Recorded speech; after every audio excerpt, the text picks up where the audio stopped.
let's finish off this paddle bow. I've got my sanding block and stuff. But first, this is actually one of the first bows I've ever made.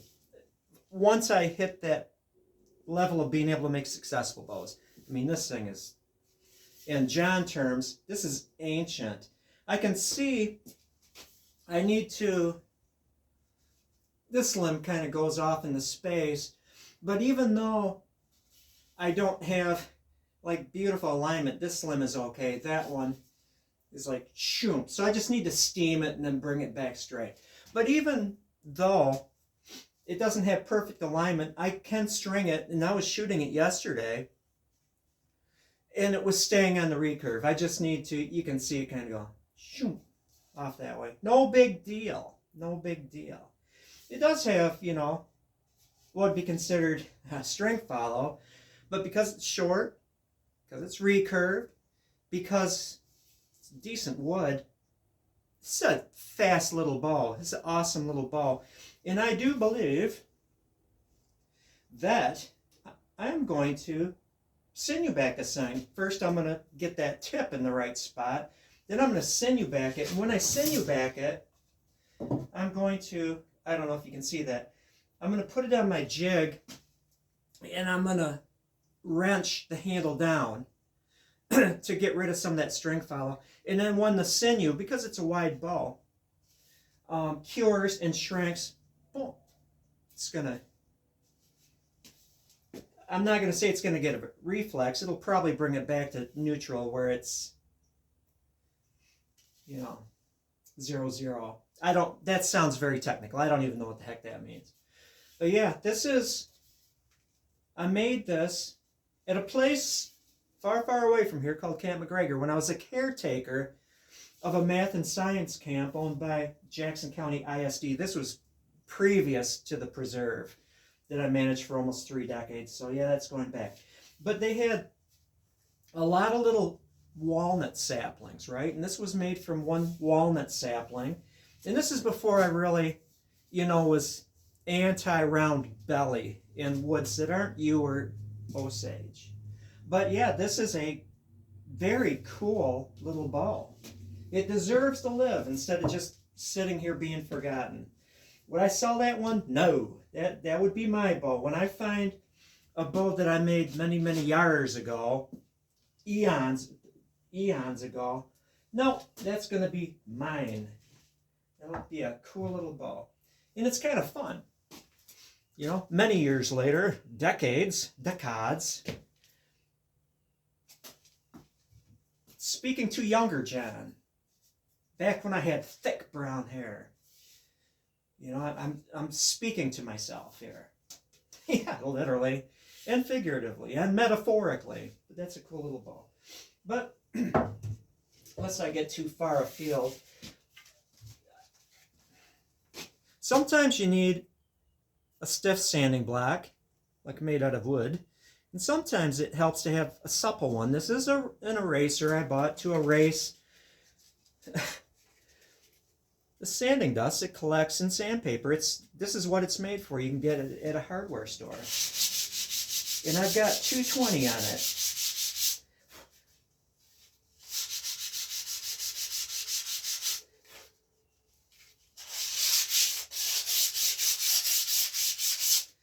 All I'm doing at this point, I just want to remove, I'm going to do the tips, and I'm going to more carefully sand the edges, using my fingers as a sanding block. But just for now, I want to see what this looks like without the gauze sticking to it. In my last video, I said gauze. Now, I bought on eBay, because I couldn't find the mesh, the webbing style gauze that I like, that I prefer, at a local store. Go to Rite Aid, go to Walgreens, go to Dollar Store, go wherever they sell gauze. I can't find it anymore, the good mesh stuff. All they have is this cheap fleecy stuff that doesn't have the same tensile strength as this webbing stuff. And it's kind of fluffy. I don't like wrapping a bow that has any form of glue with fleecy, fuzzy stuff. I don't know, it just doesn't seem like the right stuff. I also did not finish my thought. In my last video when I was talking about wrapping the bow, I said it was double wrapped, and then I mentioned that, like, I didn't put it on super tight, because I didn't tight but not super tight, because I didn't want to shift the rawhide on the bow, nor do I want to shift the fibers if I'm sinew bagging a bow. I should have completed my thought. I apologize for that. I'm good at that. The first layer of gauze I put on snug but not super tight, because if you try to put it on super tight, you risk shifting stuff. The second layer, first layer snug, second layer really tight. Because once you get that first layer of snug, not super tight gauze on, the second layer you can really wrench on it. Because that first layer that's just snug will hold stuff into position. It's particularly important if you're using tight bond 3, which I did on this bow, and not everything knocks into stuff. Hide glue. Hide glue has the benefit of it sticking down a lot sooner, whereas tight bond 3 is a little slipperier for a longer period of time, so things can shift faster or shift easier. I also have to watch how I talk, so I'm using the right words. Tight bond 3 just stays a little slipperier, where hide glue will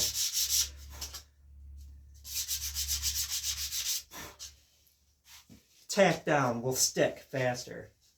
And also, hide glue,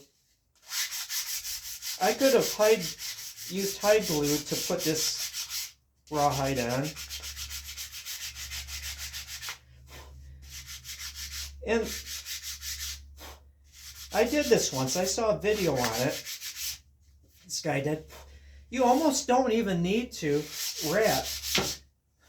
Everywhere I turn, I'm bumping into stuff. You can literally rawhide back a bow with hide glue and not wrap it, just because of the way hide glue adheres. Once it gels, it's pretty much stuck. And that happens when it cools down. It doesn't have to dry like tight bond 3. Now I'm going to offer a couple advantages of tight bond 3 over hide glue. One is, the obvious one, it's waterproof. Not water resistant, really. I mean, you probably couldn't soak it in a lake for years. But it's waterproof, not water resistant. Hide glue, not so much. So I would definitely use tight bond in an environment that is humid. Sure, you can waterproof stuff, you know, that's been hide glued. But this tight bond, you don't need to worry about it. What I mean following it up with my fingers, this is supple, but my fingers are really supple. And you can just kind of poke your finger into that junction between the rawhide and the bow, including using your fingernails to get any trace. I'm using my fingernail and jamming it in there to get rid of any trace of, what do you call that, gauze, little gauze fibers. And there is that seam there between the rawhide and the bow, so in my case, my thumbnail is being guided.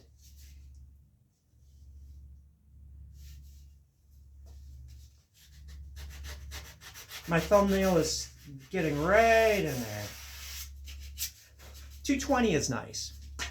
It's aggressive on rawhide, but not too aggressive. Now I'm just going to kind of flatten it out. Now, if you're a rawhide backer, you already know this, but you see this white on the rawhide that gets kind of disturbed? As soon as it gets wet, it disappears. That spot right there. There's white, and then I just got it wet. I'm not going to gross you out by licking it like this. For that person that'll probably buy this bow, I'm going to use water out of the tap for that. I'm not gonna lick your bow. That just seems a little on the wrong side. Now, where this big hump is, I would be tempted to. I guess this is a flat piece of wood.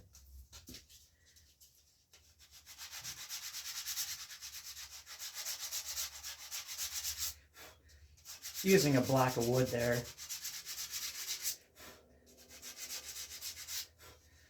And let's see here. Yeah, it's good. It'll be hidden by the hand wrap. It doesn't need to be perfect. So now I've got, oh, missed a spot. And hit from this side with my fingernail.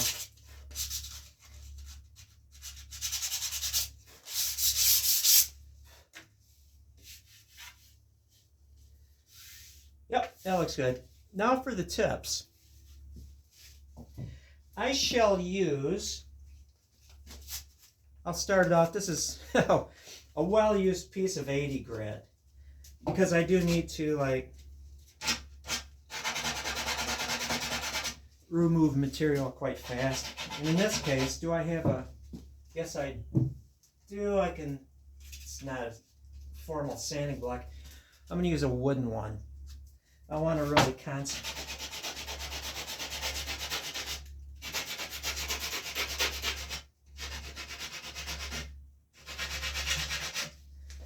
It's like a fingernail. I was going to say a thumbnail. Well, that counts.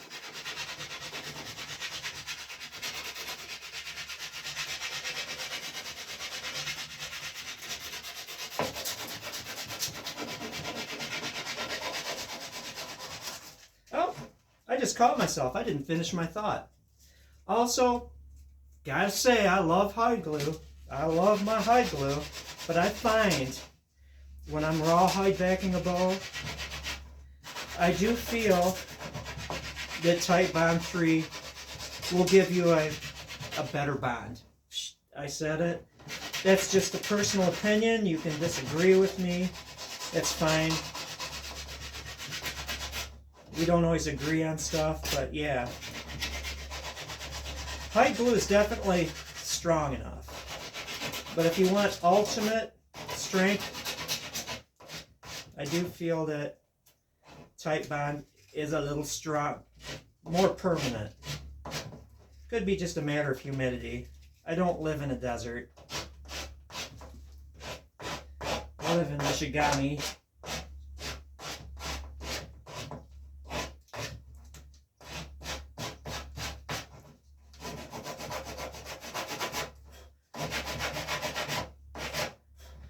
What I'm working on is the side of the tips now. So what paint pattern will this bow have? I could leave it plain, obviously. I'm going to go with, I even thought about having a contest. Who could guess the paint pattern that I will use on this bow? You know, and win a prize, an arrowhead or something. But I'm gonna break the silence. I'm gonna go with the Talawa. Talawa is one of my favorites. Obviously the Raven is a favorite, but I just did a Raven bow. So I want to do something different. So I have it basically done, but I'm gonna go back to my rubbery one because there's some contours in edges in the tip area.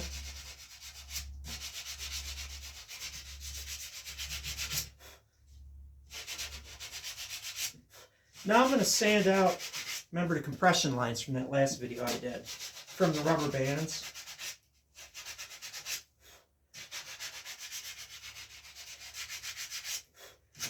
I'm going to sand them smooth. And you can see, it's all white and stuff. I'm going to gross you out again, but I want to prove a point.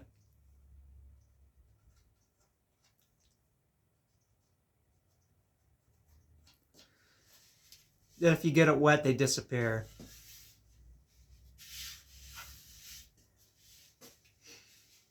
Yeah, in for a penny, in for a pound. Oh.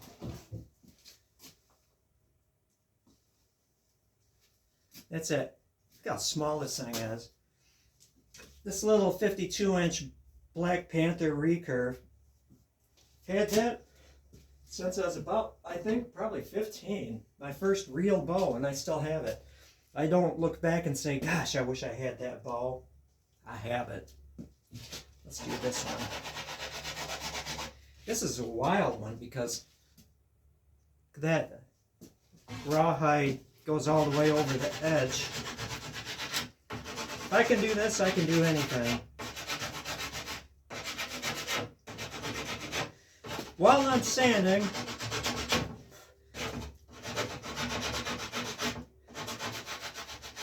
I watched a video, 20 facts that you did not know about the original Batmobile.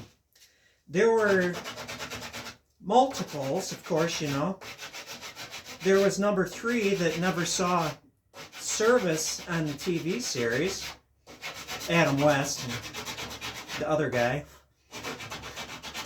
Sorry. It just toured the country. Number 3 was pristine. Then there was number 4 that was built as a drag racer with a 427 that had high compression pistons and a racing cam and just all this other stuff. And actually toured the country drag racing. Then the other 2, well, I think there was the original, then number 1, then number 2, number 3. The original was made from a Mercury Futura, which was one of these cars that the Ford Motor Company, Mercury Ford, put out as a future car. And the fellow that built it, the custom car builder, paid $1 for it because, you know, they had it for about 10 years and they were just going to throw it away after that. It traveled the show car circuit, and then it was just time to get rid of it. And then they wound up building other ones off the Galaxy, Ford Galaxy. Because they could get a lot of them cheap and, you know, they're easy to repair. No, a Lincoln Futura. It was a Lincoln, not a Mercury. That was the original one. The prototype car, whatever they call it. Now the custom car builder, he was smart. He didn't sell the car to the studio, the TV studio. He kept it. He leased it. He also had all the rights to marketing and merchandising. And he wound up selling the original one because he owned all the cars. And I think 2015 or something for $4.2 million. So he was smart. That goes to show you, if you're going to build something for a TV studio, lease it to them and keep them. And also keep all the marketing rights. All the toys, all the lunch boxes, all the die-cast models of the Batmobile. This guy, the custom car builder, he made all that money. Not that TV studio. Not that rotten TV studio.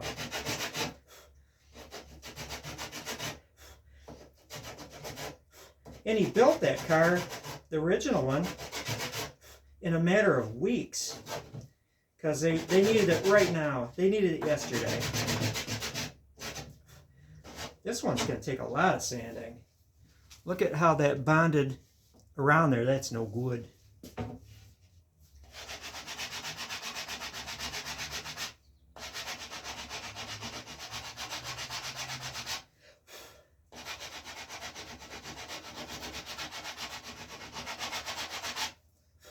If I can, okay, I can lift that little fingernail off of there.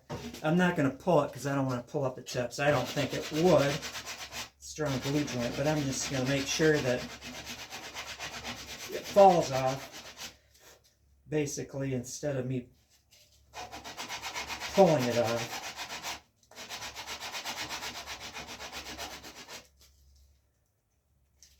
Oh, there we go.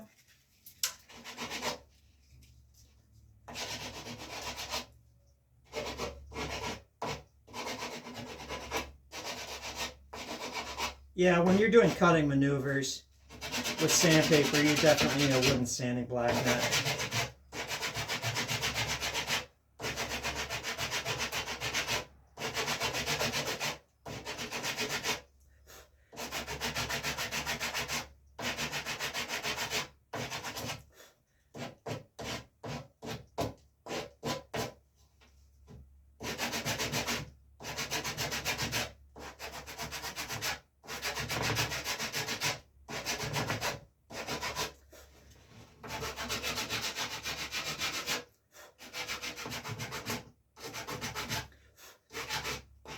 Yeah, I think that I would know.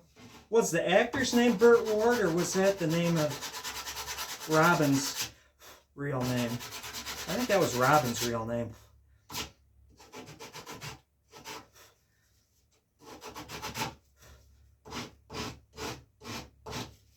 Wow, that tip is stubborn.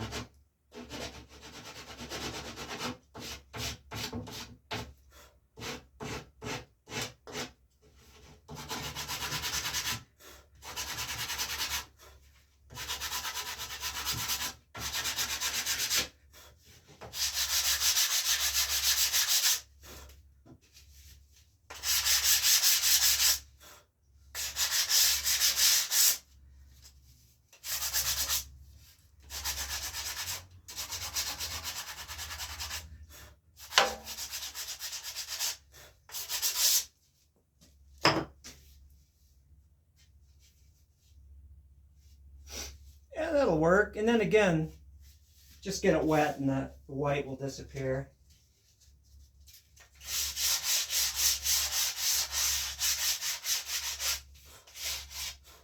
Now is the glue dry completely underneath the rawhide? Probably not. It's probably still drying in there. It kind of seals it up. And I'll do some finishing sanding on the tips, make them look super pretty. But I could certainly paint this now.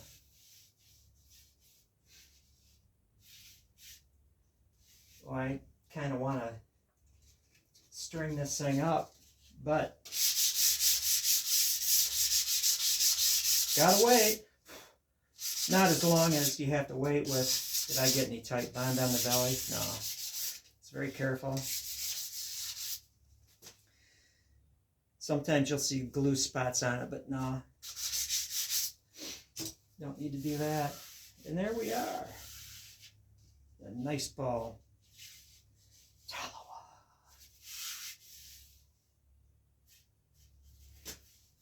You can see, it's hard to see.